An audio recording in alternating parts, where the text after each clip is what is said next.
Bab 33. Sebenarnya ada apa? Mama, dengan keikhlasan hati Mama, tolong restui aku sama Ray. Marva bersimpuh di kaki mamanya. Kamu sadar dengan apa yang kamu katakan, Marva? Aku sangat sadar, Ma. Tolong restui kami. Kamu tahu sendiri kan, keinginan kamu itu akan menyebabkan kekacauan di keluarga kita. Aku tahu. Karena itulah aku meminta restu Mama, hanya restu Mama yang aku inginkan, selanjutnya biar aku yang mengurus dan menanggungnya sendiri. Tapi Marva, Ma, aku tidak pernah meminta apa-apa pada Mama. Tapi untuk sekali ini saja, tolong aku. Delia terdiam. Marva memang tidak pernah meminta apa-apa padanya. Anaknya itu selalu menuruti apa yang keluarganya mau. Dipandangnya wajah anaknya. Ma, aku ingin membesarkan dan memberikan kasih sayang yang utuh kepada anak-anak aku dan Ray. Tapi kamu dan Ray bisa memberikan kasih sayang kamu pada anak-anak meski kalian tidak lagi bersama. Tapi itu berbeda, Ma. Tidakkah Mama memiliki kasih sayang pada Ray yang sudah memberikan Mama cucu-cucu? Ray juga sudah banyak berkorban untuk keluarga kita.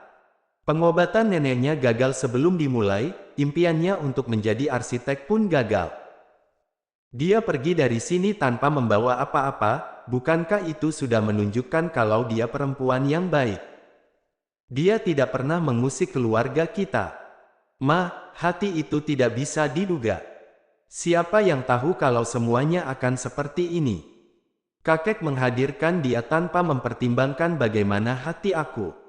Franz mendengar itu dari luar. Benar, apa yang dikatakan Marva memang benar.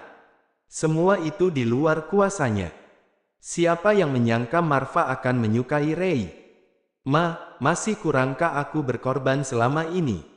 Tidak, kamu sudah banyak berkorban. Kalau begitu Mama merestui aku dan Ray, kan? Delia diam saja, membuat Marva menghela nafas. Nanti kita bicara lagi, Ma. Mama yang sehat, ya. Marva hanya membutuhkan restu dari mamanya. Bagaimanapun juga, Marva sangat menyayangi dan menghormati mamanya itu. Dia kembali ke kantornya, meninggalkan beberapa pasang mata yang melihatnya dari tempat yang berbeda. Vio menghela nafas berat. Mencintai itu memang sakit. Delia memandang sendu anaknya, bimbang dengan hati dan pikirannya sendiri.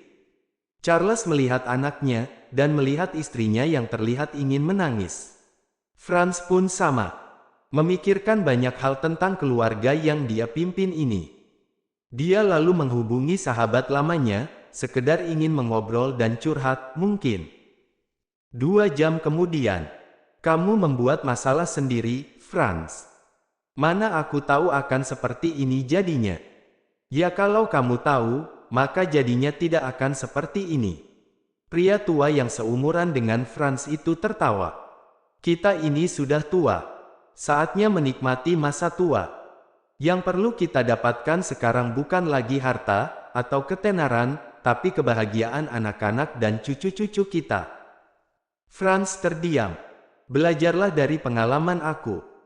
Mata pria yang bernama Eugene itu memerah, mengingat masa lalu yang tidak bisa diperbaiki lagi, sampai kapanpun tidak akan bisa.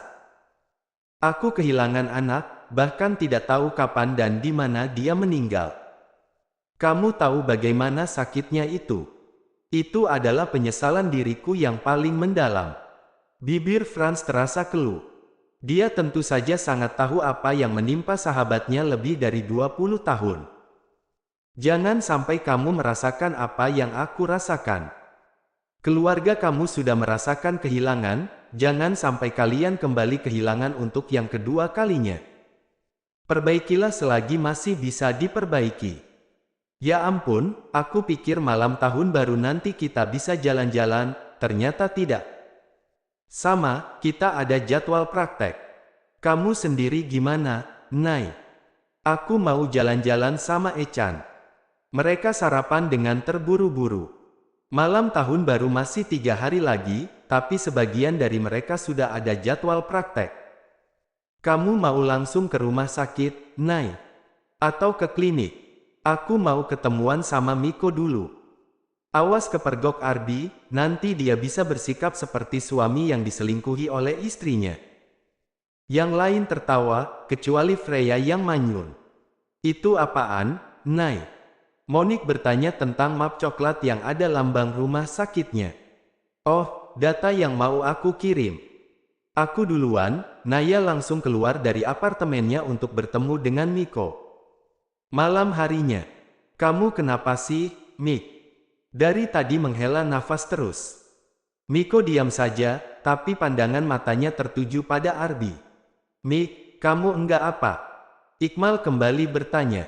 Ya, pria itu lalu tidur-tiduran di sofa. Pulang sana, di sini bukan tempat kamu, ucap Arby, karena memang ini apartemennya. Ya sudah, aku ke tempat Freya saja. Jangan, kamu di sini saja. Tidur di sini juga boleh. Miko tersenyum puas. Memang mudah bagi Miko untuk membuat Arby kesal. Apalagi penyebabnya kalau bukan karena si bebek Freya. Cukup sebut nama Freya, maka Arby akan kelimpungan. Marva enggak ke sini. Ya kan dia juga punya istri. Vio. Memang istrinya siapa lagi? Tangguh juga ya itu, Vio. Arby diam saja, sejak tadi dia terus memandang foto-foto Freya yang tidak ada kata bosan. 3 hari kemudian. Echan sayang, maafkan Momi, ya. Momi tidak bisa jalan-jalan sama kamu. Tadi ada telepon dari klinik, katanya ada keracunan massal di sana. Jadi Momi harus ke sana sekarang. Tapi nanti kalau sudah selesai, kita jalan-jalan ya, Mom. Iya, Momi usahakan ya. Kamu mau pergi sekarang, Nay? Iya. Biar aku antar, ucap Arby. Aku sendiri saja. Kamu ajak Ciro jalan-jalan saja. Ya sudah, deh. Besok kita jadi jalan, kan? Tanya Monique. Jadi, dong. Masa enggak, jawab Zilda. Kalian jangan menunggu aku, ya. Aku tidak kembali ke apartemen, kalian langsung susul aku saja ke rumah sakit besok. Jangan lupa makan yang teratur dan istirahat yang cukup. Nanti aku kasih cuti yang panjang untuk kalian di klinik. Apalagi, ya. Jangan sedih-sedih, always happy, oke? Freya lalu memeluk Monique lebih dulu, memeluknya dengan lama dan erat. Lalu memeluk Zilda, Leta dan kemudian Ray. Juga mencium pipi mereka. Momi pergi ya Echan. Jadi anak soleh. Echan harus ingat kalau Momi sangat sayang pada Echan. Nurut apa kata Dedi, ya. Kap. Freya memeluk dan mencium Ciro. Kap. Lalu, yang tidak disangka-sangka, Freya memeluk dan mengasteris Arby, membuat pria itu kaget, tapi juga senang, tapi bingung. Jaga Echan untuk aku, ya. Jangan biarkan dia menangis terlalu lama. Senyum di wajah Arby langsung hilang. Freya bukan hanya memeluknya, tapi juga memeluk Iqmal, Miko, Marcel, Vian dan Marva. Memeluk, tapi tidak mengecup pipi. Aku pergi duluan ya, jangan rindukan aku, loh. Pintu apartemen tertutup diiringi senyuman Freya.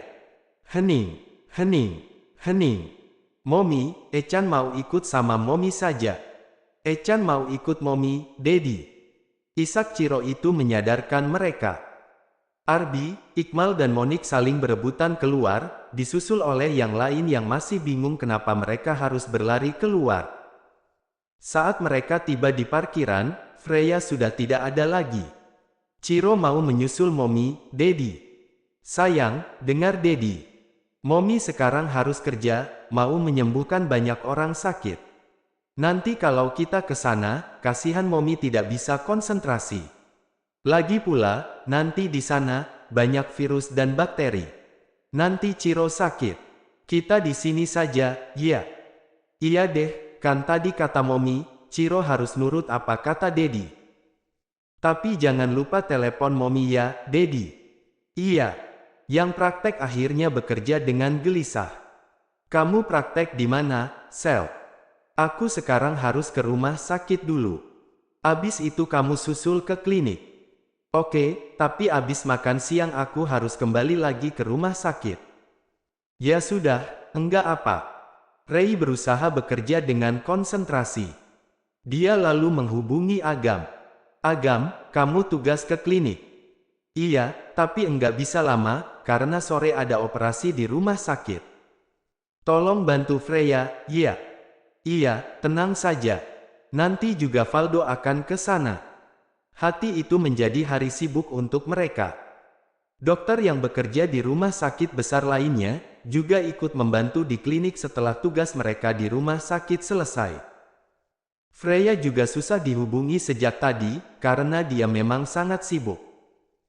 Tapi dari berita yang mereka dengar dari dokter lain, keadaan saat itu memang sibuk. Waktu semakin sore, Ray teringat dengan Radi dan Raine, ingin menghabiskan malam tahun baru bersama mereka. Tapi keadaan memang tidak memungkinkan, selain karena dia sibuk bekerja, juga pasti anak-anaknya menghabiskan waktu bersama Marva dan Vio. Jalanan sore itu sangat macet.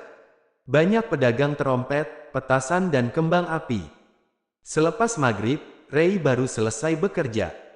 Sesampainya di apartemen, belum ada yang pulang satu orang pun. Rek akhirnya memilih untuk makan mie instan saja. Mau memasak pun, takutnya mereka sudah makan di luar. Tidak lama kemar, Ray ketiduran. Lalu terdengar suara pintu dibuka. Mungkin Freya. Tidak tahu waktu sudah berlalu lama atau masih baru, terdengar lagi suara pintu. Mungkin Freya, kembali Ray berpikir seperti itu, antara sadar dan tidak. Terdengar suara orang yang mengobrol. Mungkin Freya. Tidak tahu sudah berapa banyak dia menggumamkan kata-kata itu. Ray bangun. Bangun Ray, buruan. Apa? Ray tersentak dari tidur ayamnya. Dilihatnya Monique, Leta dan Zilda yang juga terlihat kacau. Kamu dihubungi sama Naya? Freya. Sepertinya tidak. Coba aku lihat ponsel dulu. Ray lalu memeriksa ponselnya. Enggak ada. Memangnya kenapa?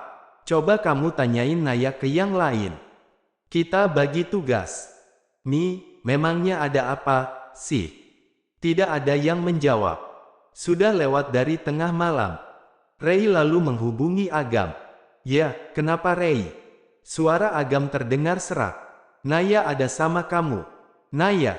Enggak, terakhir kali aku ketemu sama dia, sebelum jam makan siang. Memangnya kenapa? Coba kamu tanya sama yang lain tentang Freya, Naya. Aku telpon Valdo sekarang. Nanti aku kabari kamu. Akhirnya telepon itu sambung menyambung, dari dokter yang satu ke dokter yang lain, tapi tidak ada hasilnya. Mereka tidak ada yang bisa tidur kembali. Sebenarnya ada apa, sih? Dengan perasaan takut Ray bertanya. Freya enggak ada kabar sama sekali. Tadi Ardi telepon, Monique lalu menceritakan apa yang Ardi sampaikan.